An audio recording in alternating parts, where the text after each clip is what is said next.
Welcome to our next episode. It's me again, Asnahan, and this time we have Karina, who is well known for her videos with the Masakikis Africana.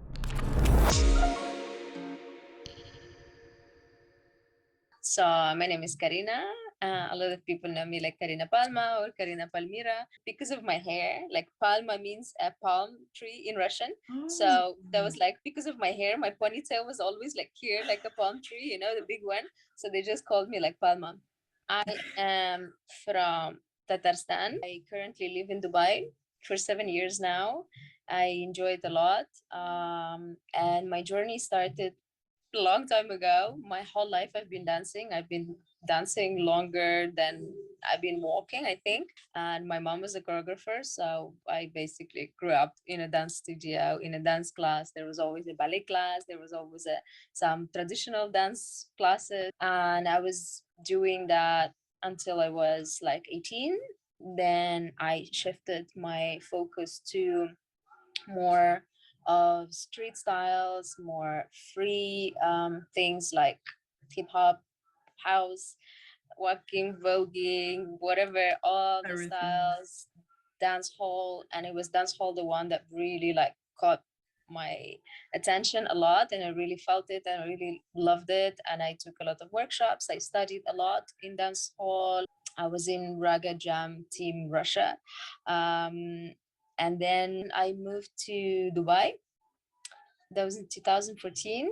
Yeah, and by that time I started like there was a teacher, like Jamaican teacher, who was always saying like, hey guys, all dances came from Africa, all the roots came from Africa. So I was like, okay, I gotta study what's that, this Africa thing, what is there.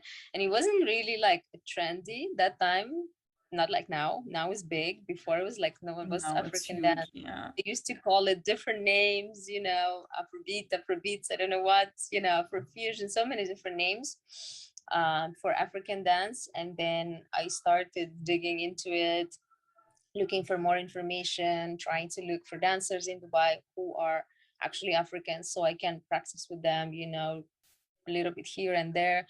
And yeah, this is how it all started.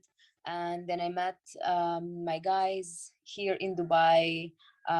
We created a dance crew called Moto Dancers. So we are now the first Afrobeats crew in the Middle East. And we're really pushing the culture in the Middle East. We have done successfully 3 big Afro dance events in Dubai. Yeah, now my crew is me, is MJ from Zanzibar, and it's Thibaut from Cote d'Ivoire.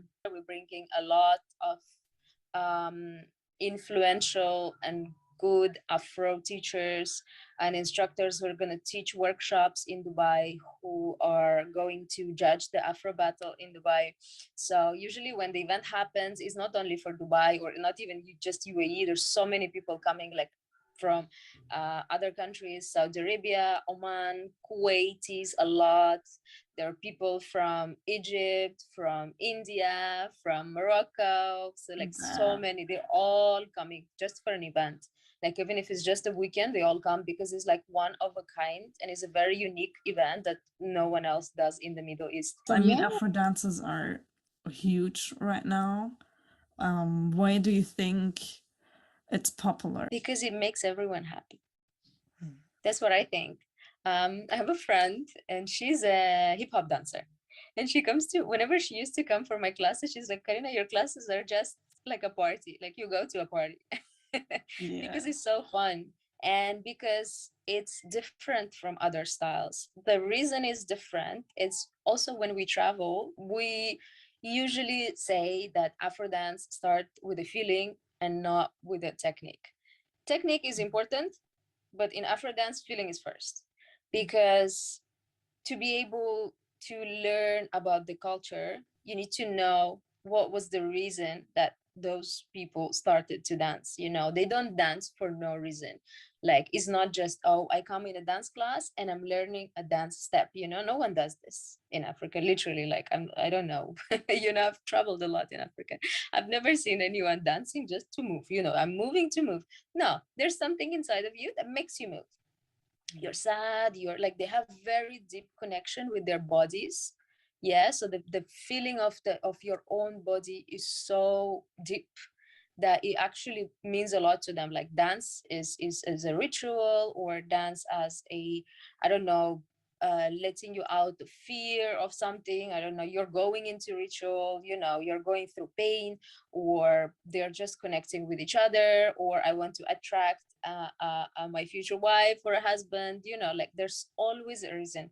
Or it's a sadness and you dance to release, you know. So it's always, that's why people don't realize it, that they actually dance like when they want to release stress. So this is the origin. Yeah, this is the first thing. Like you just, it makes you feel so much better because you connect with the music, you connect with your body. And people nowadays, they just forgot it, you know. They're sitting in the office, they're on the computers, you know, and they're just like, your body's not moving, and they don't realize the importance of it. And they just say, no, come on, you're just a dancer, you know, this is just like, it's not important, but it's so important.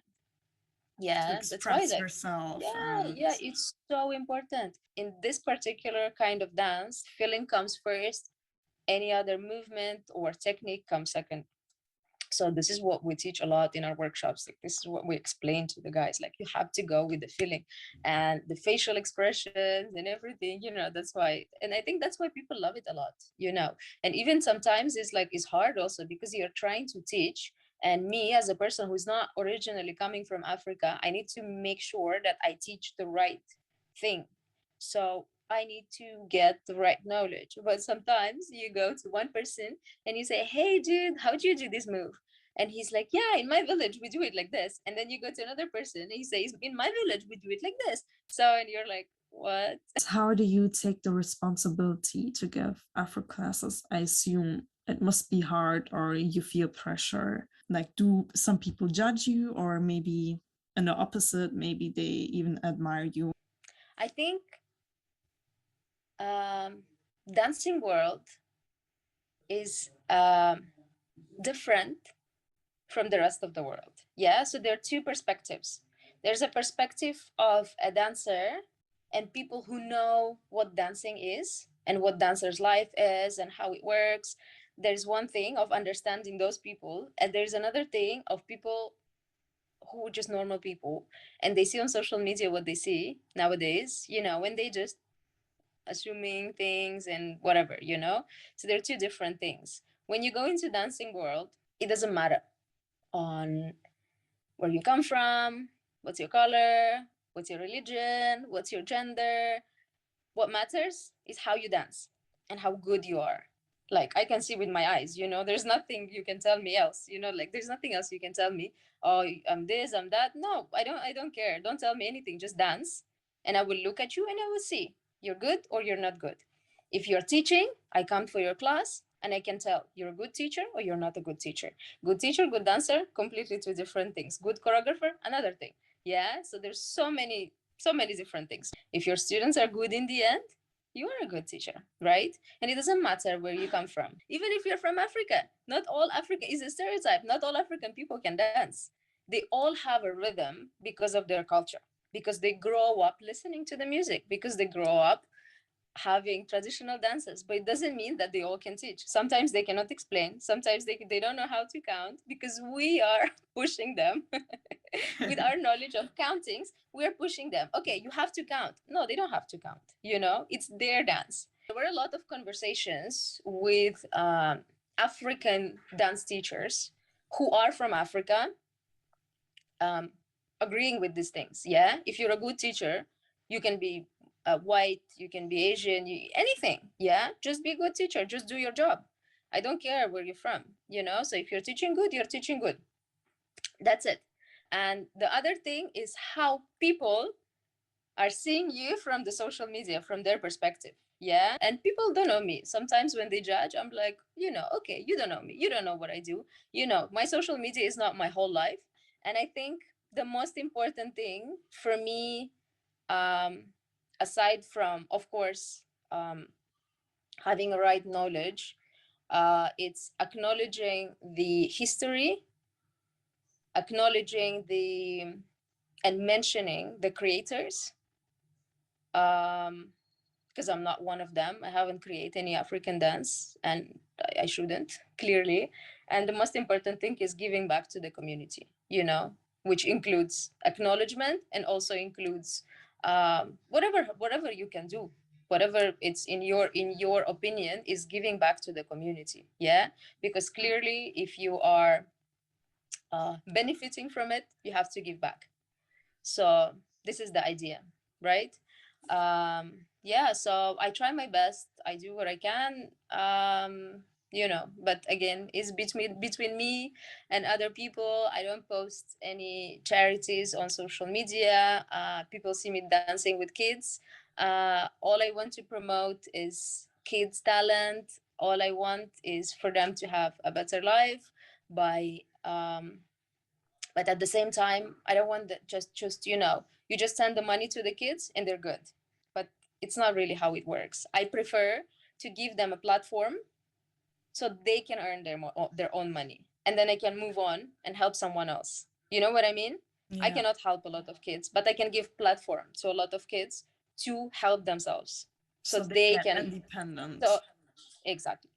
So and this is what happened to the kids, to Masaka kids that we were dancing with, and you know they're very successful now, and it makes me so happy that they can earn their own money. You know that they at this age, you know, they can go to a good school, they have food on their table, they have a house, they have a TV, they have whatever, you know, which they never had before. And I mean, you actually go to Africa and get in touch with the people, you learn their traditions, and you dance with the kids. So you tried to understand the culture, I think. Yeah, It's you hard. have to understand the culture. This is the first thing you have to learn. Like dancing moves are nothing if you don't understand their culture, if you don't understand where they're coming from, you know. And I cannot understand 100% for sure, like never in my life, because I've never been in their shoes, you know. Yes, I have been in difficult situations in my life, I have been facing issues, but I've never slept on the streets, you know. I've never, and you know, I've never been an orphan or whatever, you know. It's not something that I can understand completely, but I'm trying to. Okay, I'm traveling around the world, I'm teaching people, but I never teach in Africa. I never teach anyone in Africa. Mhm. They don't need my teaching. I have to learn from them. And I'm still learning every day. Every time I'm spending time with them, I'm learning. Even if they're kids, they're already so much better than me. Have you seen them dancing? I mean, they're amazing. So all the charity events and the organization of it, do you do it? The first time I went, it was in Rwanda, and I went with a friend of mine that she has her own organization there, and she was helping to put street kids on in their houses and find them parents, you know, find someone to take care of them. So this is what we're doing. And then the second time, so I've never organized any charity organization by myself. Um, I was always going with my friends, and I'm always saying that. And the first person I'm always mentioning is Aisha. She's like an angel on earth, you know, who just wants to help everyone. Bless her, bless her.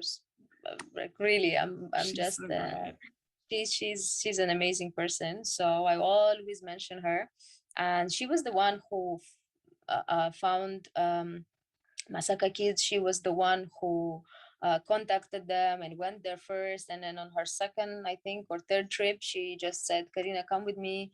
I want you to meet the kids. And then we went there, you know, and it's been a long journey. It's been 5 years now that since like she met them for the first time.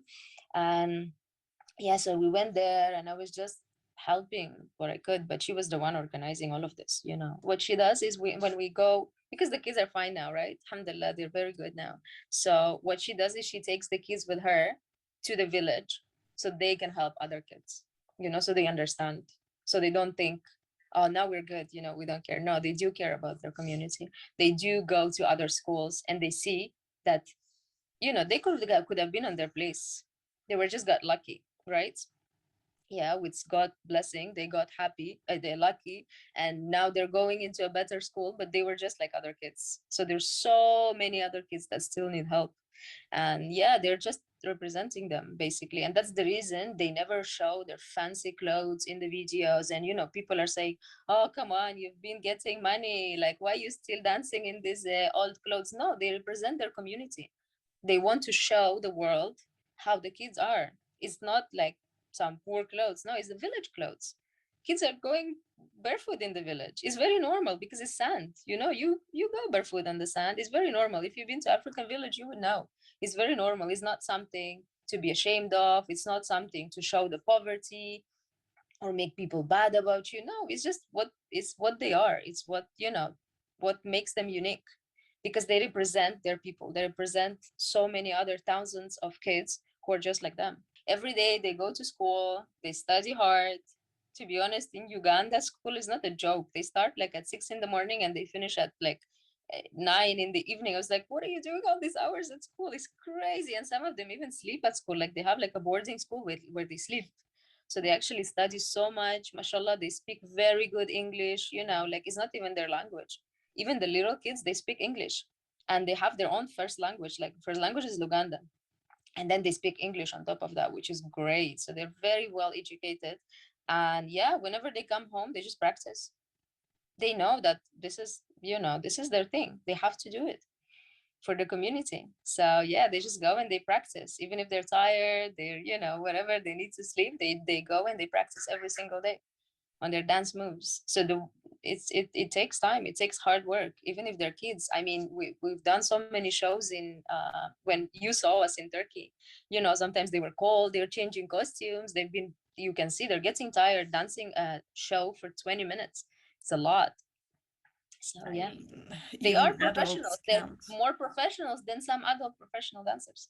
They're so good, so well disciplined, mashallah. They're so good, and they're very well educated by the person who is taking care of them.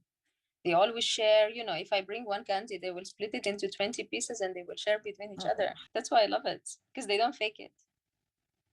And Do they you have just to tell be you in your careful? face. But those kids, they want to learn, they have their own dance style. But whenever I come, they say, oh, please teach us some new moves. Show us what's trending in the world, show us some new dance moves.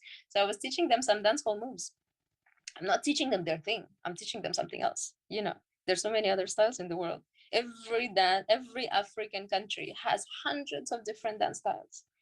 There's so many tribes. Every tribe has different styles for different occasions. So it's a lot. There's no way one person can learn all African dances. It's not one style. There's so many styles. Like you cannot even imagine. Which ones are your favorites? Which one do you currently really do? Oh, currently there is a very famous dance style that's called Amapiano, and it's coming from South Africa. It's very new, but it's very it's so unique. It's so different. It has very different flavor. It's so nice. And we had one of the famous Amapiano artists in town recently, and we have done interview with him.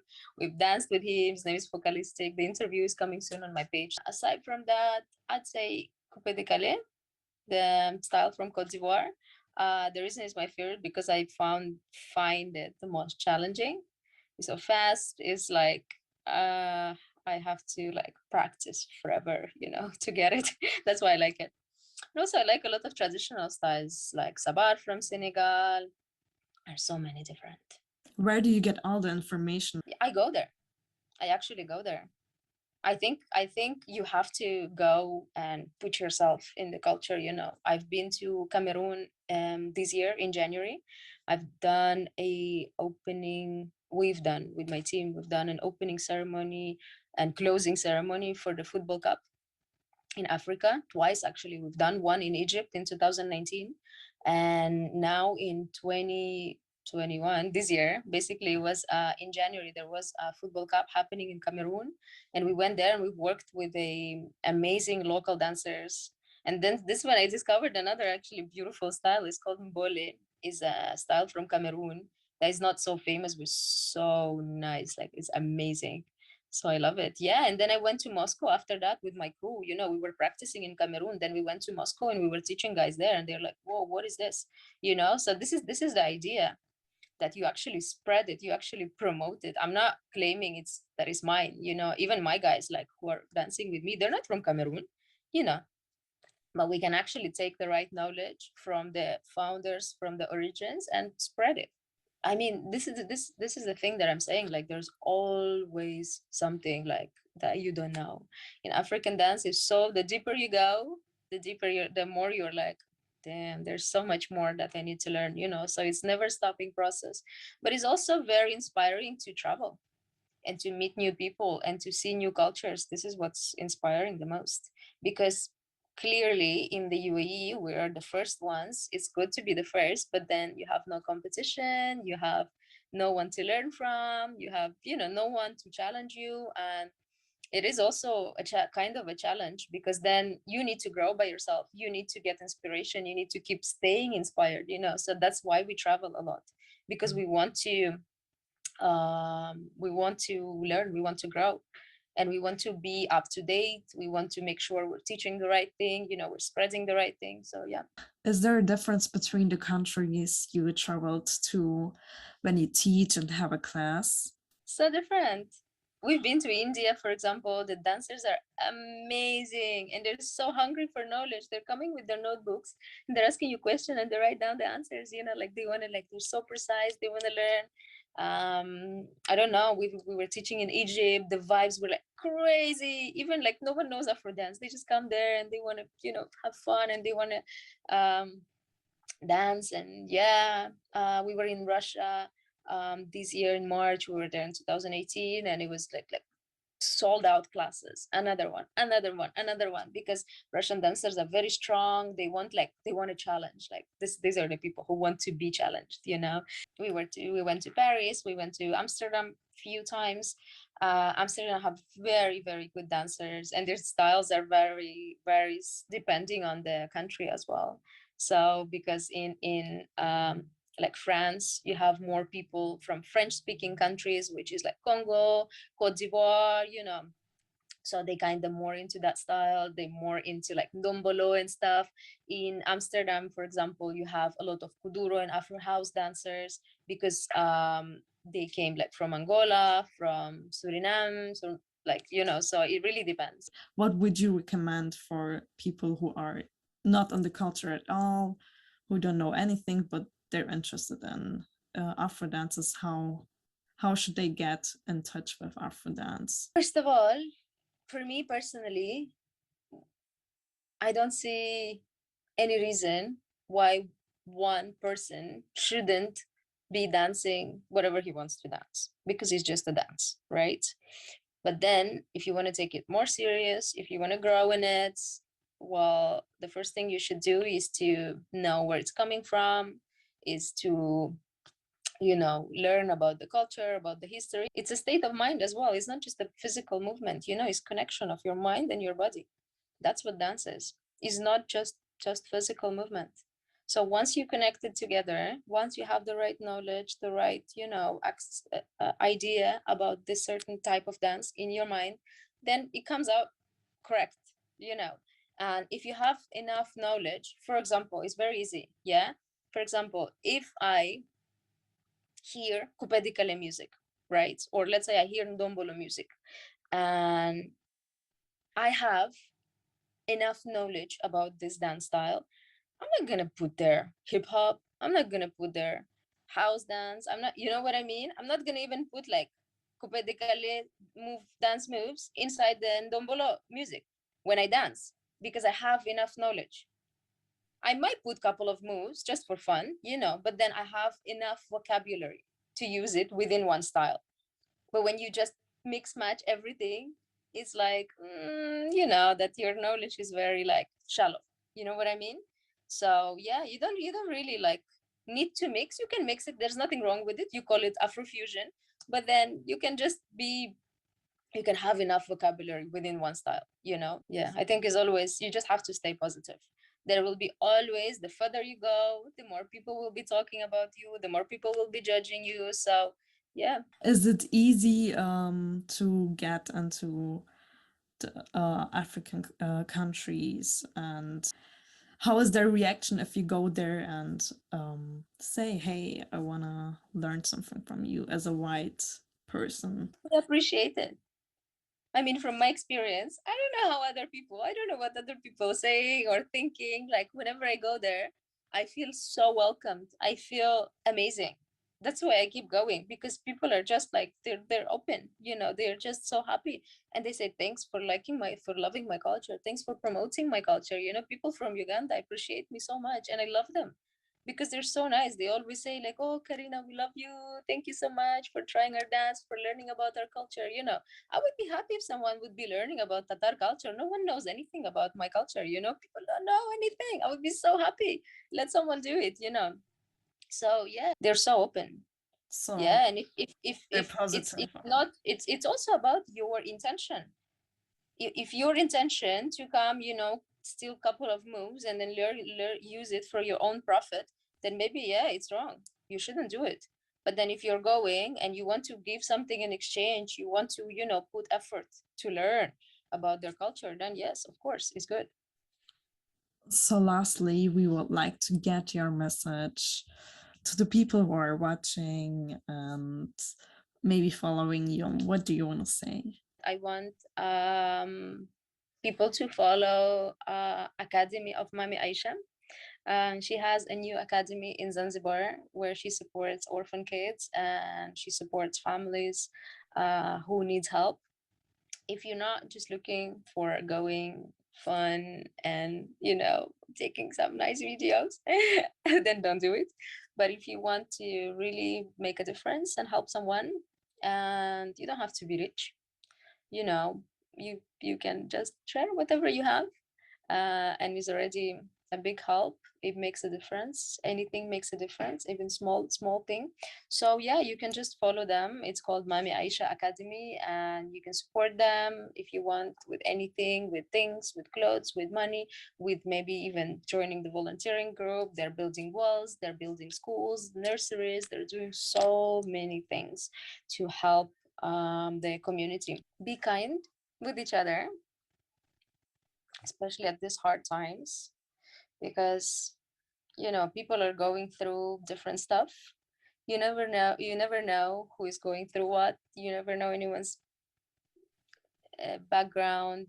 So yeah, it's very important to be kind with each other and don't judge people on by what you think about them, because sometimes it's not true. And yeah, stay true to yourself, follow your passion, mm, and dance makes everyone happy.